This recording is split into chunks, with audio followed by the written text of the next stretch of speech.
Okay, the time now is 8:30 and oh, we are live. Okay, cool. It's good to see everyone. Welcome back to episode 8. We are live or from our Zoom webinar as well as the FB Live. If you guys can hear us loud and clear, maybe you want to say hi or type where you're listening from, because actually we have a very special guest today all the way from JB. Yes, JB. Right, so I'd like to welcome Dean. So grateful as well as gracious for him to accept my invitation for sharing his amazing story, which I picked up. So happened during MCO 1.0 when he was sharing his story. And so happened that right now we are in MCO. Apparently some people say it's 4.0 lah, no? So, or some people call it FMCO. But regardless, I think right now it's also so coincidental that we are doing this because I like what Dean was doing in the first MCO. He basically shared his story, basically to inspire and also give strength to people going through the current situation. And I can testify that it's not easy, right? So a bit of a backstory is that how I bumped into Dean is that I was looking for people to actually share their story, and I believe that, if for those of you who have listened to our turnaround webinar from episode 1 until episode 7, say hey, you would know that, whatever that we are actually doing right now is really to help every individual going through that tough time. Because I went through my 3 crises and I know how hard is it. And that's especially why I wanted to do this, because I believe there are a lot of people, real Malaysian, right, having real authentic story to share in this platform, so that especially when I'm down, or whenever you're down, you feel like, when there's no hope, and then suddenly when you listen to such an inspiring story, not only will it give strength for you to continue to move on and fight for whatever that you're fighting for, but throughout this 7 episodes, we actually learned a lot of things. I don't know about you guys, but I personally learned a lot. So especially when, towards the end of the last 5 minutes, we actually do a summary. And that is our intention, to really do this interview, right? So welcome everyone. So if you guys can just help me like and share today's video so that is in line with what we're doing, so that we can reach out to more people. Perhaps after listening to this story, they can give them more strength, bounce back up, to continue to fight. Because as long as you survive through this crisis, I believe you're already victorious, right, Dean? Yep.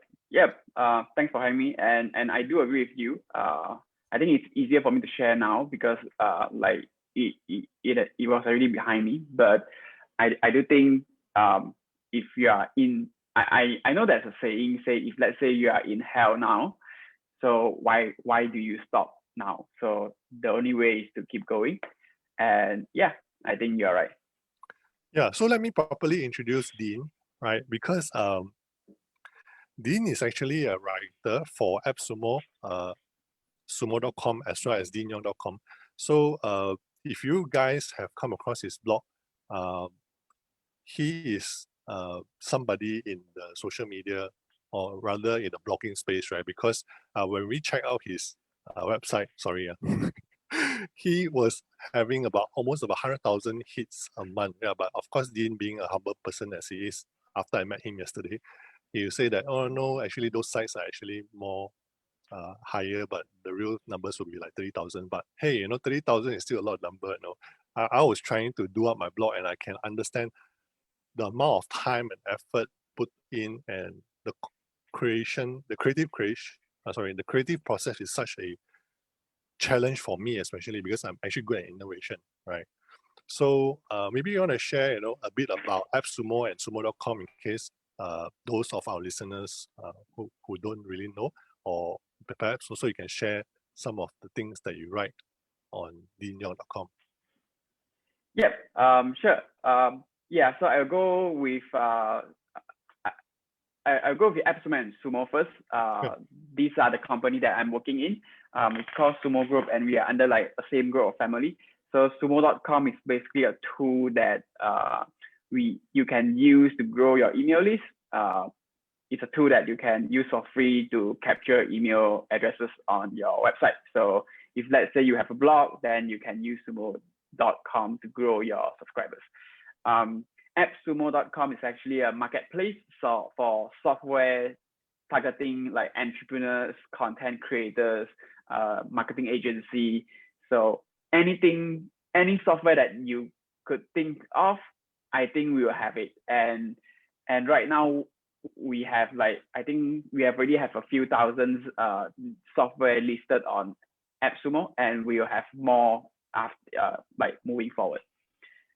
And yeah, so on the side, I also write for my own personal blog, 𝘠𝑦𝑜ng.com. So I mainly write about anything that interests me, but most of it surround the topic like psychology, productivity, mindset, and also money, personal finance.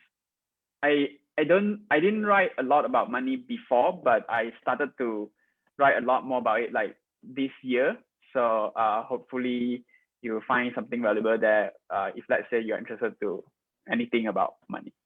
Yeah, exactly. That's how I found Dean, because he posted his life story of how he actually accumulated 100,000 in debt at 7 years ago, and he had to, and that was without mortgage or car loan, right? That was just more on like failed business or wrong investment, as well as PTPTN. And I guess the worst case was really having to sleep in McD's for God knows how many nights, right? So that was actually how I found it, because he shared his story in the Personal Finance FB group. And I can relate to him, because that whole post really gotten about almost 100 comments, which I went through every one of them. And then I say to myself, oh my God, I've got to invite Dean. So thank you so much for coming here to share your story, because as Malaysian, I believe you agree with me that not many people, especially in my generation, they always think that, why you want to, show your dirty little outside. But I guess the new style of thinking is really about how we can actually use our past experience to basically help those that are struggling right now. Do you agree? Yeah, I do agree with that. And also I feel like it's of course, again, it's easier for me to talk about it like now, but actually like I did talk about it like before, when I was like in that process, like getting a little bit better, but not fully recovered from it yet. But I feel like when you talk about your failure, you just make it like less painful. Like you just make it like, and you just step outside from that emotional kind of like state and see it in a way as like some event that happened, and oh, this is what happened now, and this is what I need to do next, instead of like dwelling on like why this happened to me kind of mental states. Yeah, I couldn't agree with you more, because I personally have gone through 3 crises on my own. And yesterday when we were going through the walkthrough, I realized that I actually have a lot of things in common. Hopefully, after the MCO, we actually have time to actually meet up or chit chat and continue to have coffee. Right? Yeah, I love to do that, because I definitely love to hear more about your story, because I know I'm still young, and like after going through like one financial crisis, I'm sure that there'll be more down the road, and I definitely want to like get more lessons and insight from people who have more experience than me.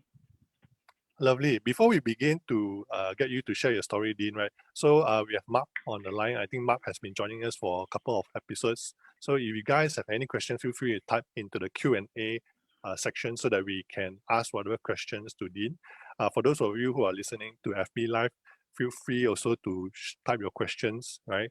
And maybe for a start, maybe you guys can type into the comment box to say that where are you listening from right now?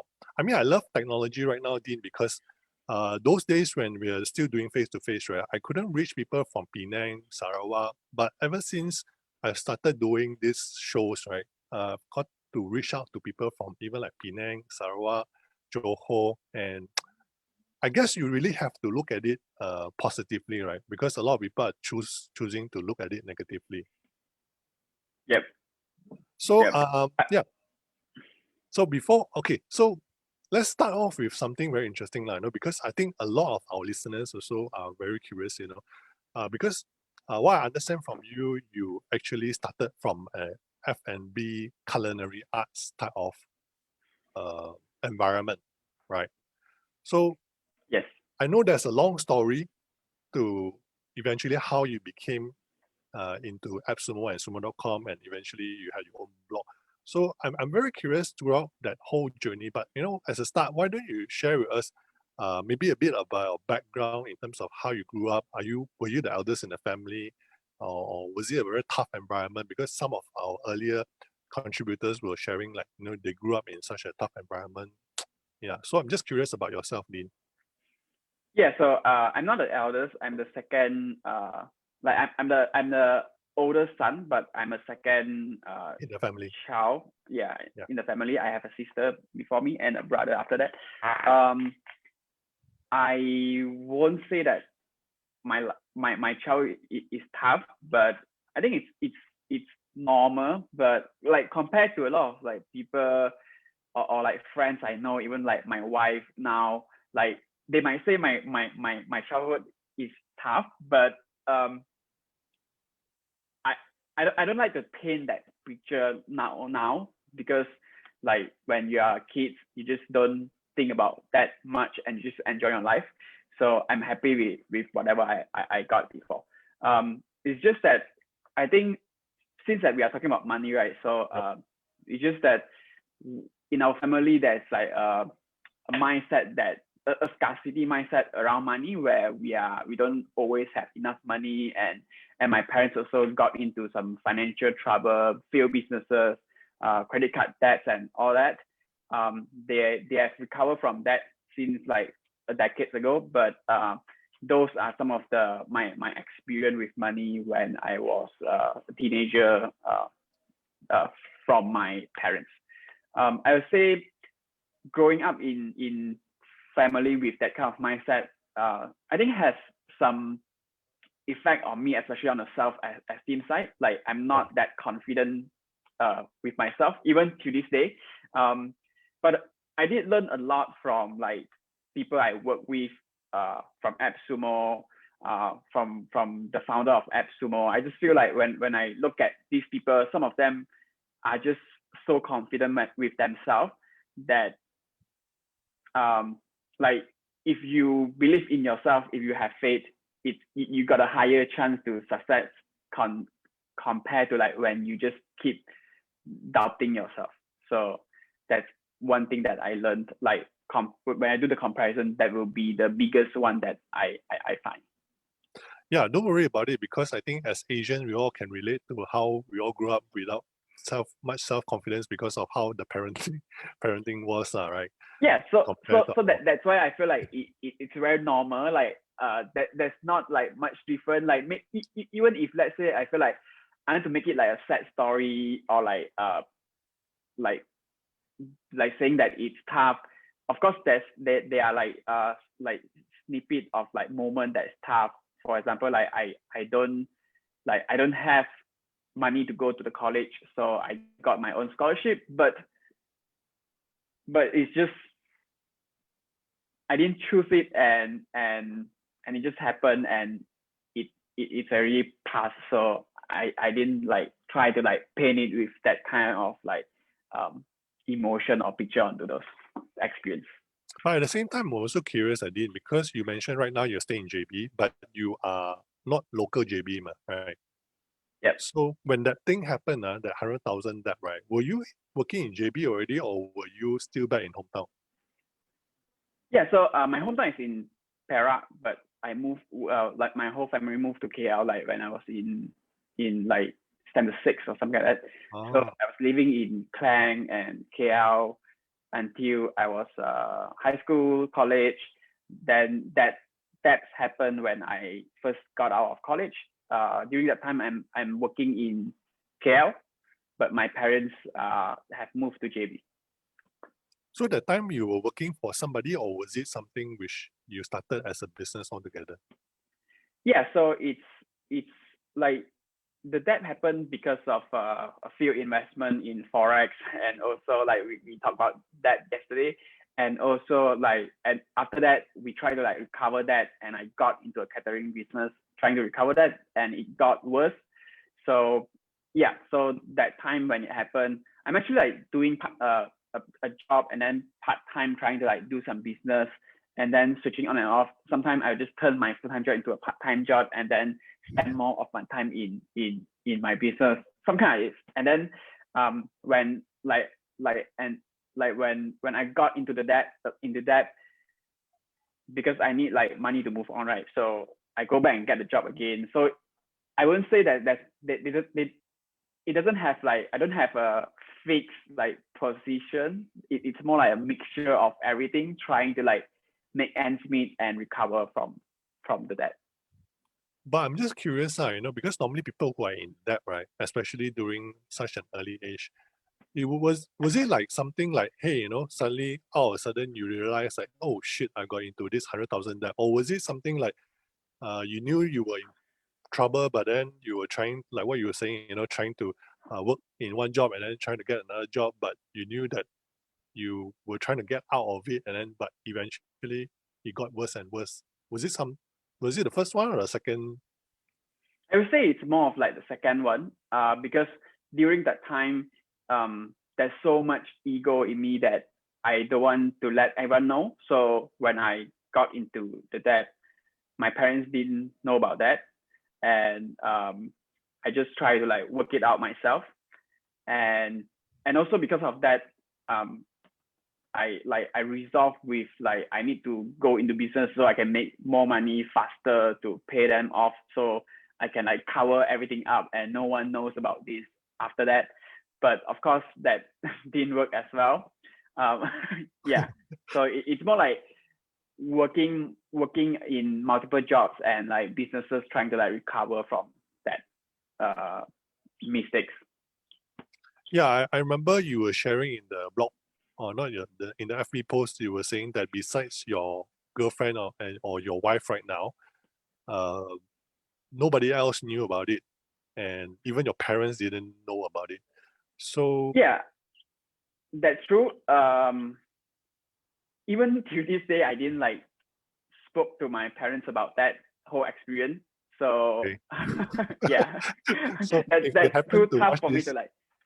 If later they happen to watch this video, then they'll find out. Yeah, I don't think they will watch this, but if they, I think they kind of know, because they kind of know that I got into some debt after I finished my college. They also helped me to settle part of it, like a small part of it, a few thousand ringgit that they got to know, because some of them are like, some of the debt are from like friends, and those friends go and look for my parents and all this stuff. Oh, they went directly and look for your parents, Yeah. So they kind of know, but I was the one who doesn't want to talk about it. So, and since I have already settled off it, they didn't even like try to ask me, or like they just didn't want to like force me to open up with everything. But of course, if let's say they ask me now, I don't even remember like the actual details of every single things, but I can have like a rough idea of like how all things go. But I'm just curious, since you can't really remember, but could you remember the feeling of being just out of college, then in your first few jobs, and then suddenly looking at the debt of 100,000? Well, do you remember that feeling? How was it like? Yeah, I think that feeling, it's more, I'm not sure, like I don't even know like what I was thinking that time. Like of course when I look at it, I'm sure like, oh shit, that I have no way to pay it off. But at the same time, I somehow still believe that I will make that much of money one day and pay it off. So I, like, deep down, I don't think it's a problem. Like it's a problem for me now, like at that moment, but I don't think it's a problem for me like in the future. So sometimes I also think about it in that case, like it's lucky for me to get this experience now when I was like 20, 21, 22, because I have like years after that I can recover from, instead of like getting hits like this when I'm 40 or like 45, when I have more commitments. So this is like how I thought about it before.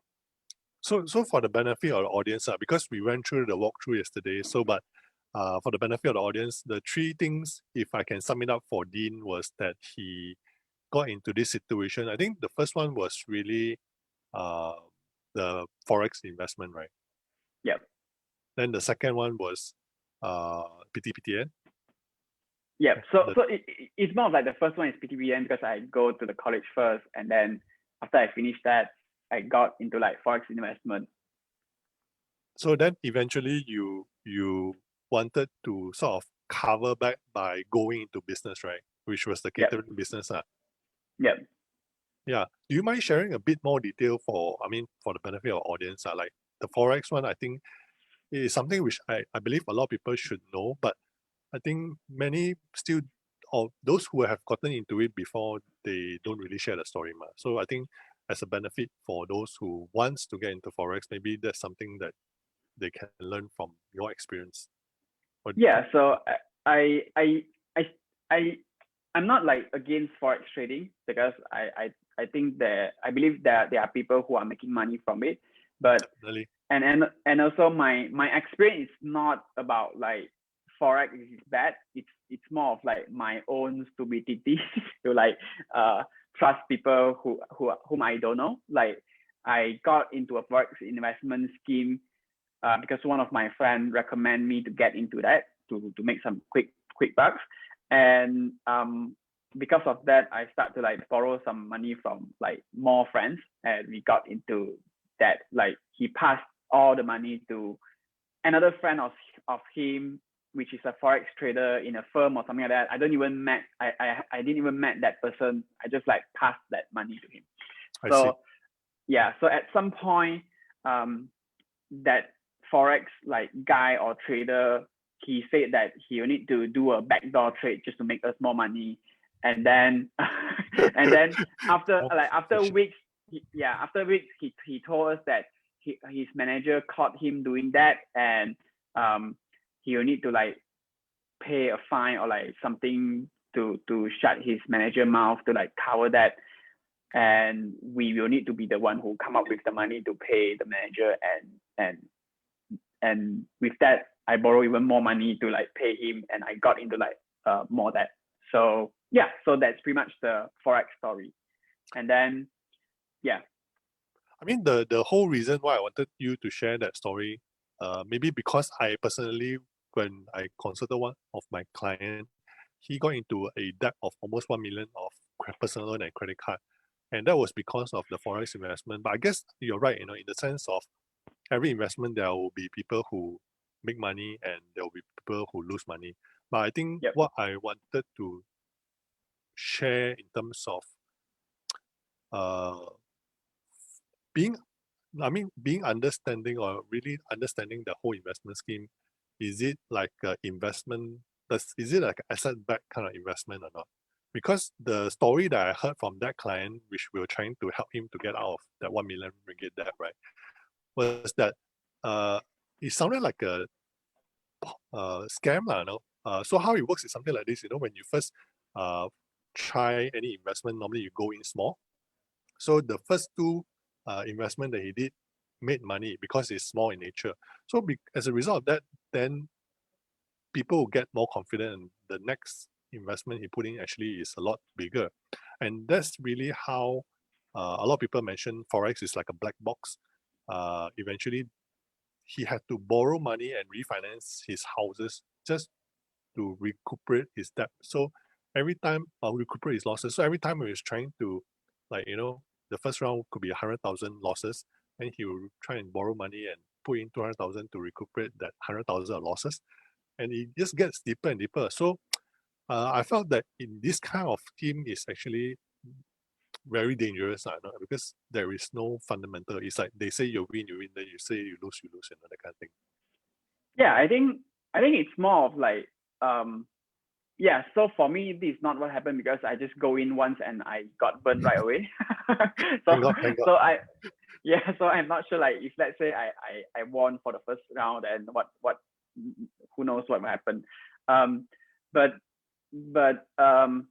I feel like the key thing here is that, like, the lessons that I pick up from like this kind of investment, and also like a few, like, after that I go into like businesses, catering business, to like try to recover it. It's that it's very important to like cover your base and to really protect the downside. And also, like, first thing first is to like protect your monthly basic expenses. Like, you can't like go on without like having food and having a shelter.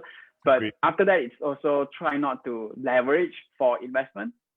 If let's say, I feel like if let's say you want to make living income, like a few thousand, even ten of thousand of ringgit, just go and get a job, or do like business, but start small and then slowly going from there, instead of like trying to like leverage, like from borrowing money and try to pump in something and push it.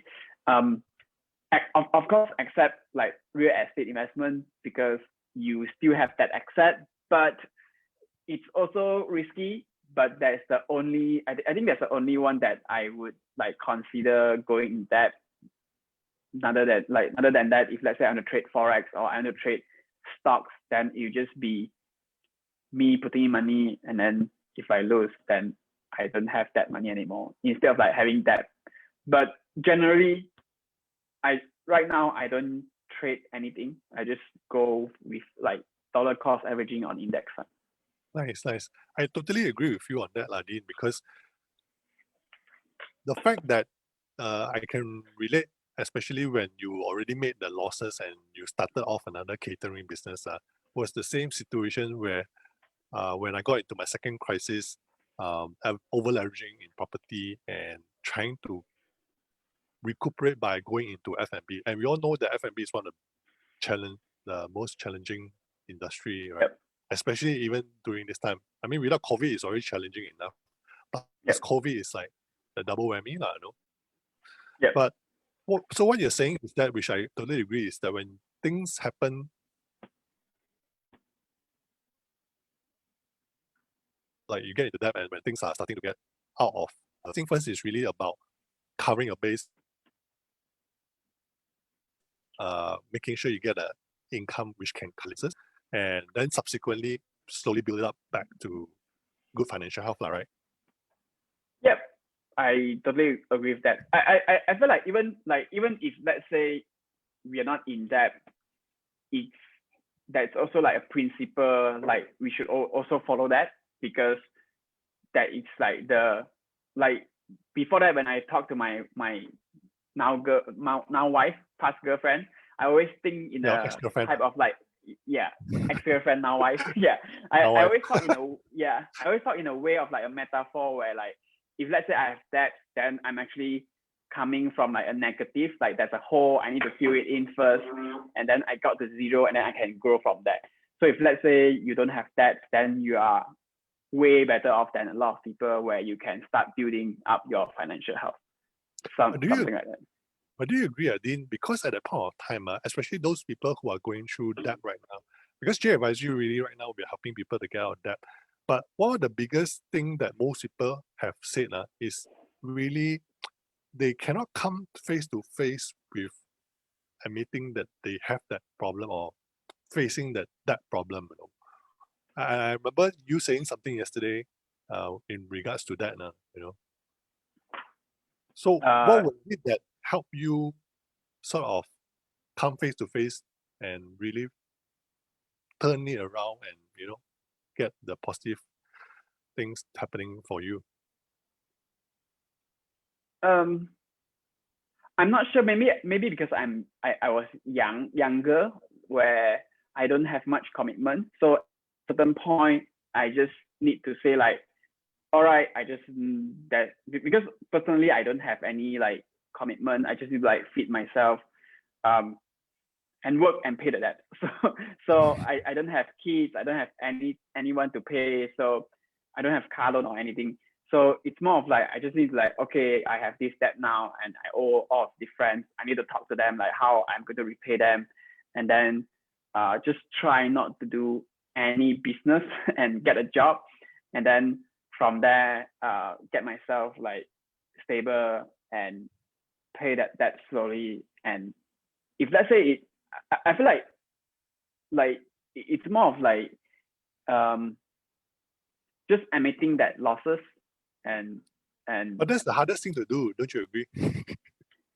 yeah, but more of it is like I think there's like a few things that we need to separate from that decision to accept the losses. The first one will be like the commitment part, like because a lot of people when they come like, oh, I need to admit these losses, but they don't want to do that because they're like, oh, I cannot do that because I have like commitment, I have kids to I have kids to feed, I have my family, I cannot do that. But you should like split them up because like there's like two different things. That's the first part, and also the second part will be actually I wrote about it in my blog called Sunk Cost, where you keep making your decision now based on the decision you make before instead of like the result that you get in the future. So some people in business or investment will feel like, oh, I've already put in 50,000 into this business or like 50,000 into this investment. So if I now it's losing money. So if I stop now, I will lose 50,000. So I put more money into it. But the thing is, the 50,000 is already gone. Like it won't come back. Instead of like thinking, if I stop now, I will lose this 50,000. Think about like, if I put in money now, what will happen in the future? Like if let's say the future is not like bright, then why do we continue? Something like that. So what you're saying is it really comes down to something very logical kind of decision rather than influenced by emotion. Because a lot of people who are already in that situation, they tend to be very highly emotional. So was there any like turning point, or was there anybody the catalyst to you at that point of time? Not sort of like, you know, give you the epiphany? I would say no, because I was alone. I would say no because I was kind of alone, because like I was with my friends. Like I got into the debt, and also that friend who we need to like pay back the forex guy together, and we got into business together because we want to like pay this together. And at certain point, like I would say that he was the one who is like doesn't want to accept that loss. Like he just like, we cannot accept this. We need to like go in further. We need to like do more business to like pay this. But at a certain point, I decided like just split up with him. Like I don't want to do this anymore. I feel like I want to have a predictable way to pay it back instead of like hoping for a big chunk of money coming in to pay it back. Because like some of the people I owe are my friends. So like if let's say I'm waiting for a big chunk of money, I promise them I'll pay them this month, and then this month I didn't get any money, and then I only like, oh, can you wait for like next month? I don't want to use my like reputation this way. I rather like tell them honestly how much I make during that time, like if I got a job, and how much I can pay them like bit by bit. Yeah, so I mean, so far I really love what you're sharing. Let's go into the solution part, because I think we've covered enough on the problem. Would you care to share? Because I remember I read that whole blog, the whole FB thread, right? And there was a lot of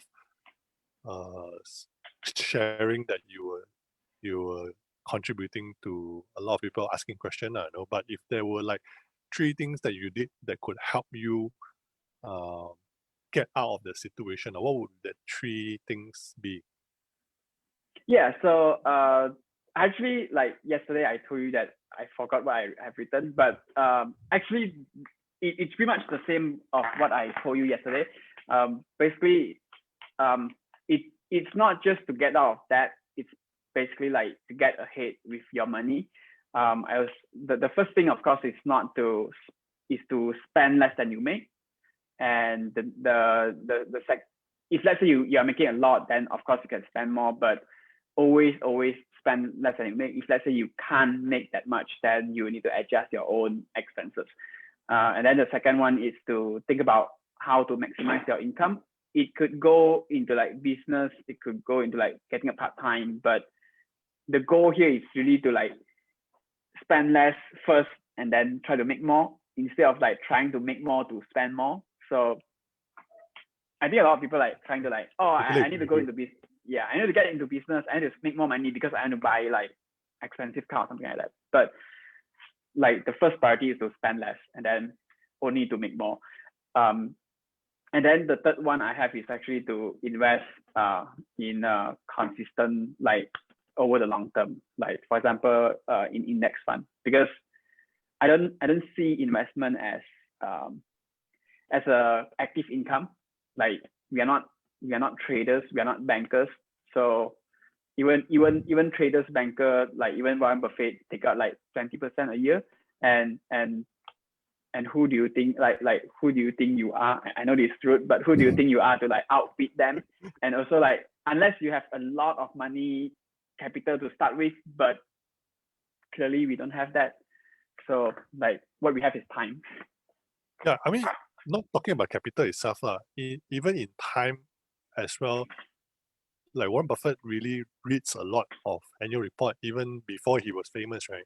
So how many of us can actually spend the kind of time, especially we've got your career, our family to worry about, then someone you have to, you've got your own personal time that you want to have, your hobby, etc., etc. So where do you actually find the time? So I agree with you in the sense that if we can consistently invest into something which already gives us a certain return, I think we just stick to it. Yeah, I agree with you. Like in the case of Warren Buffett, that's his job, and also that's like his business. He has a team to do that, and he has been doing that for like a few decades. So it's just foolish to think that we can become like him. And also like I recently read the book like The Psychology of Money. I like what the book said, that like when we look at role models, try to go general instead of like try to go to the extreme. Try not to pick like extreme role model because it likely won't happen on you. Like instead go for like the general rules. Like if let's say if you go for like invest in like index fund, you have like 95% of chance of like making 10% of return every year, like annual return, compared to like you go into like certain trading or like cryptocurrency or something like that, with maybe 5% of the chance to make like 50%. Of course, the one that with a lot more chances and probability will win, even the return is lower. Yeah, I mean, since we're on this topic, right, maybe you want to share with your audience right now, what are you investing in terms, like when you say ETF and then when you say dollar cost averaging, do you mind sharing? Yeah, so I invest in 𝘱𝘓𝘴, like everything goes into, like my biggest holding will be my EPF because I self-contribute my EPF because I want to get like the tax deduction benefits. Cool. And same with PRS, the one with the government, and then just 𝘱𝘓𝘴. So like these three combined, it's almost like 90 to 95% of my holdings, and then I have like the remaining 10% in some individual stocks and cryptocurrency. I believe you also do some dollar cost averaging in stocks, right? Yeah, so basically what I mentioned just now, even including the stocks, including the individual stock, I just do DCA, like dollar cost averaging, every month. Dean, I just want to check with you, is it okay if I show the same posting that you posted last year in Yeah, sure. Personal Finance? Because I was just very curious, I mean, for the benefit of the audience, this was actually what Dean how he actually got out of his 100K debt, and he was so consistently monitoring his net worth on a monthly basis. If you guys can see our screen, right, just give us a thumbs up, right? So I also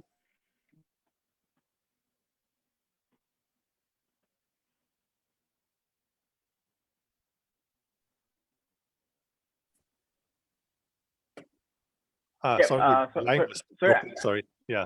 yeah, I lost you a little bit. Yeah, so I was saying that, this was what extent of Dean actually got to do to really get out of his debt, because he was monitoring his net worth on a monthly basis.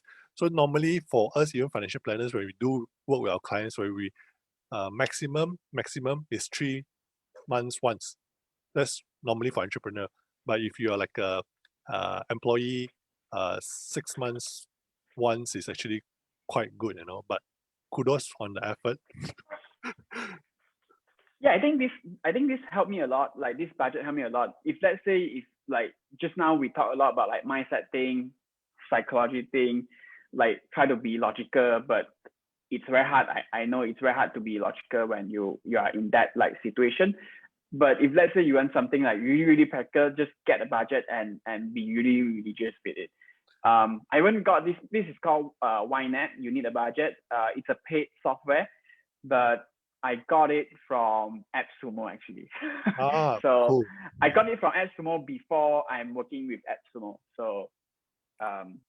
So that means when you were having the debt issue already, you started having the awareness to subscribe and pay such a tool that eventually helped you to track your finances. Was that right? Yes, yeah, true. But for 𝘚𝘪𝘵, it's a little bit different because like 𝘚𝘪𝘵, it's a deal site where we do a lot of like lifetime deal. Like for example, you pay for Zoom monthly. Every month, maybe you pay like $40. Sometimes there are like newer, like latest similar software. They want to like get a lot of like user at first to gather that feedback. They'll do a lifetime deal on 𝘚𝘪𝘵, like limited time, $50, you can use it forever. So I got this during that time, but of course they discontinued that plan. Now I need to like pay monthly, but I think it helped me a lot. Yeah, in which aspect does it help you? Maybe can you share a bit, maybe 1 or 2 things?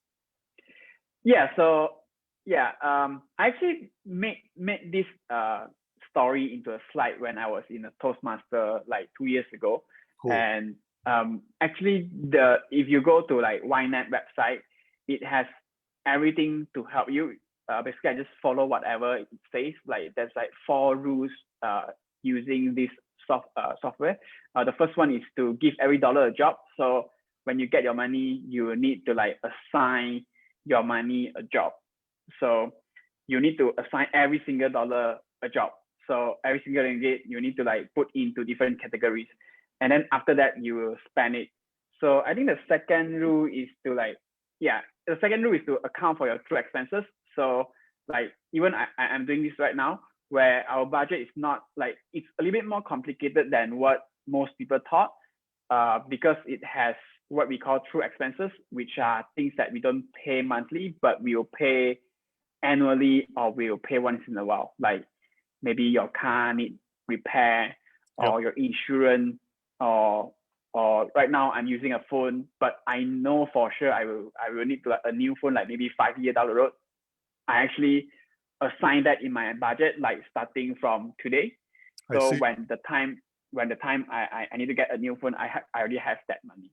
Cool. So yeah, this is super helpful. And then the third rule is roll with the punch, which basically means like be flexible, move your budget around if let's say you have like different priorities.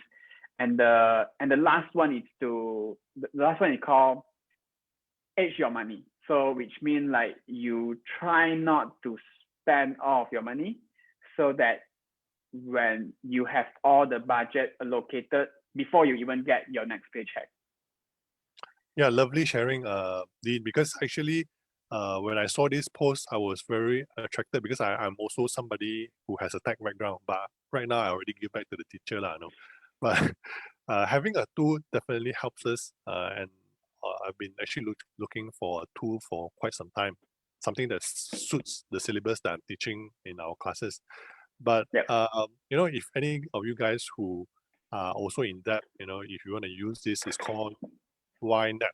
It's called You Need a Budget. And for your information, we're actually not advertising or they're not sponsoring us. It's just out Yep. of curiosity that how Dean got out of the situation and is using this, right? So lovely sharing. So if you guys have any questions for Dean, please feel free to ask into the comment section if you're in FB, or if you're in Zoom, ask in the Q&A section, because definitely you'll be able to learn a lot of things.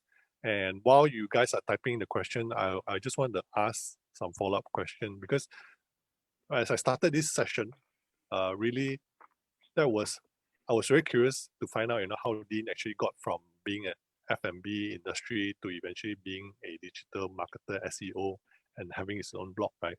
So I think I noticed you mentioned also that in one of the 3 principles you mentioned just now, one of it was after you stabilize and settle your living expenses and spending within or less than what you're earning. The second one is really about maximizing and getting higher income. What was it really? Maximizing income, is it? Maximizing active income. Yeah. So was that how you eventually got to know, or how you hook up with 𝘚𝘦𝘢𝘴 and eventually got into this space? Yeah, it's kind of like, I would say, if you connect the dots in that way, I would say yes. But of course, I've always been like thinking about making more money, like since I was like young. But also that's the reason why I got into that in the first place. But after stabilizing a little more, like after a few years where I work in restaurant and slowly paying back my debt, I probably need to take like 10 to 15 years to pay everything off if I continue working in a restaurant. Exactly. But then I start to venture, because I know some graphic design skill, web design skill. During my spare time, I just go online and learn all this stuff. So I do a little bit of freelance job on the side, and then started my blog on the side, and then got hooked up with Noel Kagan from 𝘚𝘦𝘢𝘴. Like, he's the founder of 𝘚𝘦𝘢𝘴. And I started working part-time with him on his personal blog, and then slowly transitioned into a full-time position in Sumo and 𝘚𝘦𝘢𝘴. That's actually a very interesting story and inspiring story. You know why? Because most of the time, most of us, when we start out, right, we always think that, these guys or somebody who is very big or giant in their industry is untouchable. But you make it sound so simple, but because technology right now makes it easily accessible, you basically can actually comment or PM or DM somebody there and offering, I think one things you did was to offer your help. Yesterday you were sharing with me, and that sort of gave him the attention and noticed you that, hey, this young man actually quite helpful, and then continue to give you opportunity. I think that's one of the things which is underrated, but we really need to highlight this, because I think it's a very street smart kind of thing, no? Yeah, I think a lot of it, it's like serendipity. Like we can't plan for it, but like if you plant it like every single day, like you have like 1,000 connection or 1,000 small action of kindness like this, like way to provide more value to people.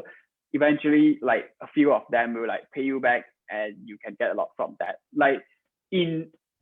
That's my story, but in Noel Kagan, like in Noel's story, he actually told my story to like his audience.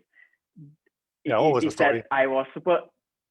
So according to him, I was super annoying. I keep emailing him like nonstop for 2 months, asking because so I keep following up with him over email for like 2 months. I just do free work for him, like writing free blog posts for him for 2 months. Doing free email. Even he didn't respond to me, I just keep following up, redo it again for a few months, and then he decided to like, I just take you on. You see, a negative way of looking at it will be very annoying, no? But if you're looking at it from a positive point of view, that's what we call persistency, man. Not many people have the persistency to follow up this kind of thing for 2 months, Yeah, definitely. Like he was joking because he also told me that because of that persistency, like at the end of the email threads, he was saying like, you are the most persistent guy. I was saying, so I saw for a long time. I will just hire you, something like that. So after that, it just got like better because I got paid more in US dollars, so I can like pay off my debt faster. And also I got the opportunity to like I got the opportunity to fly to US twice because working with them. Texas? Yep.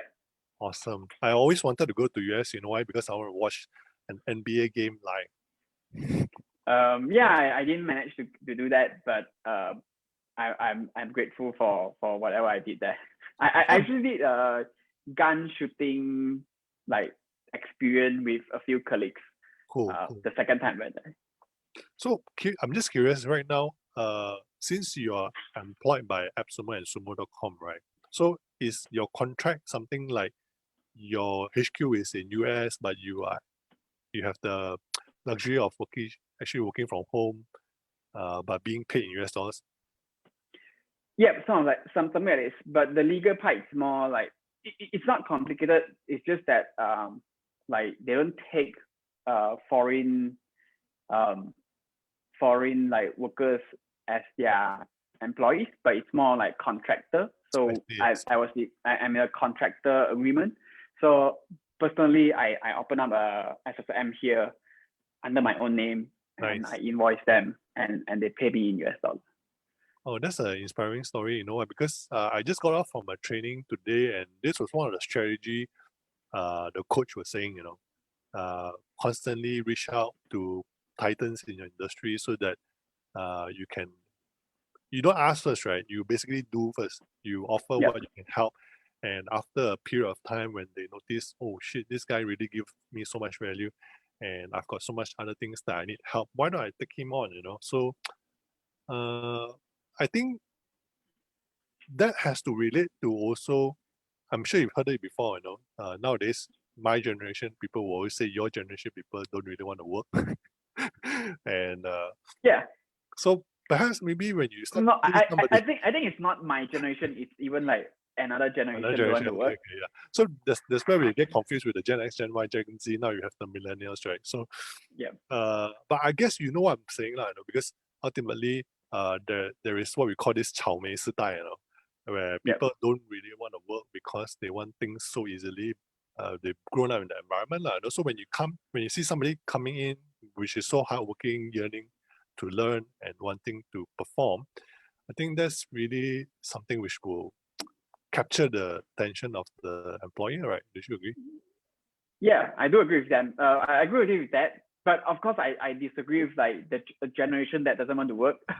I just feel like this is like a generational thing. If let's say, of course, there will be like a generation which is like vastly different than mine. But like one thing I learned from my boss now is that he always keep like very smart and young people around him. So that could be something I want to do in the future, where I will just look at these young people as like, because they are the future, right? So maybe they see something that we don't see. So maybe to be fair, like we need to like I mean, to be fair, every generation will always say the generation is the best, right? But I guess for me, I like hanging out with younger people because I get to, exactly what you say, you know, you get to tap on their ideas, because sometimes you get a different perspective and you get to learn. I actually learn so much from entrepreneur who's so much younger than me, you know. Yeah, I think that's true. Even like right now, I feel like I was in digital marketing for a few years and then doing SEO and stuff. And maybe I can't accept TikTok, but maybe someone who is younger than me know TikToks very well, and it could be a big thing. So it's better to like learn from like younger generation. I'm not on TikTok also. Yeah, I'm not, but I just like don't want to like really go against like younger generation just because they are young. Yeah, I guess the point here, I guess what we're all trying to say is once we start to look from their perspective, then you start to understand their point of view. I think that's more important rather than just saying like, hey, I don't really understand what these youngsters are thinking about, Yeah. True. All right. So so far we don't really have any question, and we are 5 minutes away from the end of the interview. But yeah, I just want to have a last question because I read your Facebook post and I brought it up yesterday as well because you mentioned something about Robert Kiyosaki. He happens to be my hero as well, especially when I took the road less travel, started my insurance career because I was very motivated after reading a few of his books. But I remember you saying something that is saying against, not say against that, but sort of be aware of what you're reading. Would you like to share with the audience what I was trying to share with you yesterday? Yeah, I would say that like I like that book when I was first read it when I was 16, but I just feel like it's incomplete because clearly if you really like as you get older, if you look at Robert Kiyosaki, he's clearly a marketer instead of like a teacher or something who try to pass knowledge. Like I don't mind that he like for example, my wife was an accountant, and in his way of seeing it, he feel like what Robert Kiyosaki was teaching is simple and like straightforward, nothing special because like it's what we learn in finance and accounting. But of course, like he packaged it in a different way, and more people get to learn about personal finance. I like the idea of ESPN. I like the idea of like the cash flow, asset liability, but I feel like it just makes young people so rush on like getting rich, and that could become a problem for like, for example, like me, like I trying to like become rich like at a very young age. And also I feel like one way to like better that kind of thing is to just read more, because like when I was 16, I read that few books and I feel like I'm on top of the world. But over the time, I read more and more, and you'll find you have like more like insight or like wisdom to like separate like what is right and what is not that useful from like all the things you read. And also you slowly find out that there's a lot that you didn't know, instead of like believing that you can do anything. I guess that's why I was so excited to invite you, because you really say a lot of things which I always wanted to say, but I don't know how to articulate it. And you hit it on the point, especially when you say that the book has so many good points, but equally it has its danger point as well, as when you mentioned it helped or it motivated you to rush things through, which that exactly happened to me. That's how I got into my second and third crisis. And I think this is a message that we would also like to share out, because I think it's not shared out enough. For those of you who have read his book before, I believe you agree with me that his context is actually different from our Malaysia context. So you really want to take bits and pieces and verify it before you actually start doing it in a big way, because I got into my crisis, Dean got into his crisis. Yeah, so because of him. of course, we're not blaming him, right? Ultimately, what we're saying here is that we still am accountable for whatever actions that we did. But for somebody who is not knowing, being very naive, right? And you treat that book like a Bible. I treat it like a Bible. When you was here, that I actually went and queued up and asked for his signature. That was how crazy I was. It definitely helped me change my life, but at the same time, if there was a chance that I can go back to my younger self, right, I would say that be patient, take it slow, test it out, just like what you always tell people, like digital marketing, you got to test it out, A/B split test. True. Yeah, that's true. Like I think you just like knew it there, like just to take it slower, and also I would say that try to read more. Don't limit yourself in like one book. Maybe you read 100 books before you come into a conclusion about your life or something like that. So you get more perspective with like what you are thinking. Another thing I wanted to ask you just before we end today's session, right? Yeah. I saw your blog. I read your blog, some of your blogs, and I noticed that you are also an avid reader. You set a goal for yourself, right?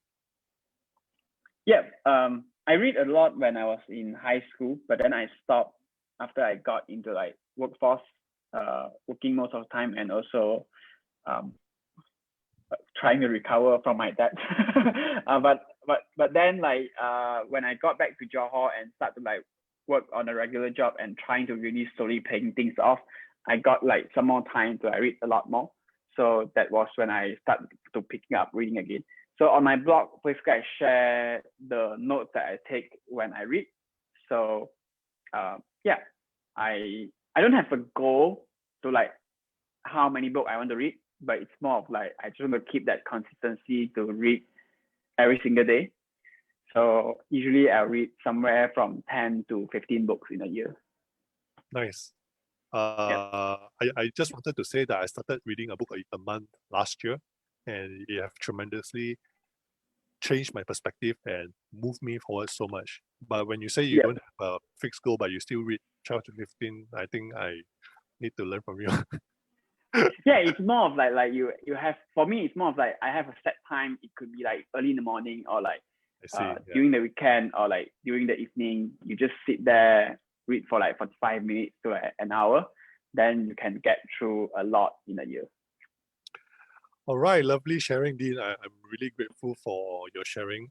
Let me just wrap up today because truly I've learned so much. Like I said, every time when the intention of setting up this interview is so that we can benefit more people, but eventually I wouldn't say I'm guilty, but I'm happy that I also learn at the same time. So if there were three things that I picked up from you today, it was really about how to really stay logical, especially when you're going through your hard times. Because a lot of people, when they go through the debt, right, it's very hard to stay logical because we're only human, right? That's why the emotional part really makes us human. But again, it's not really an excuse. We still have to make sure that we only use 4% of our brain. We need to use more of that. There's one thing I want to add on that part of logical thing, because like I don't think we can be like 100% logical when we are in that situation, because if I think about like maybe next 5 years I got into my second financial crisis, I am 100% sure that I won't be like logical. I will be like super emotional. But one thing I want to point out is that I read a lot about Stoicism in the past few years. So there's one saying which is to focus on what we can control, and what we can ultimately control are just our judgment and reaction. So it's okay that you're not like 100% logical, but try to not do anything that's outside of your control. Just focus on how you judge things and how you react to things. So try not to like give something a story, and try not to like like making some changes that's outside your control. Like for example, like trying to increase your return of your investment. That's impossible because you don't have total control. Hey, but I never asked you this question. So far, you have finished paying off your debt already, right? Yep. How many? I got into new debts because I started invest in real estate like last year. So I got into I mean, how early was it that you managed to settle off your 100,000 debt? It was sometime in 2017. Okay, so it's about 4 years.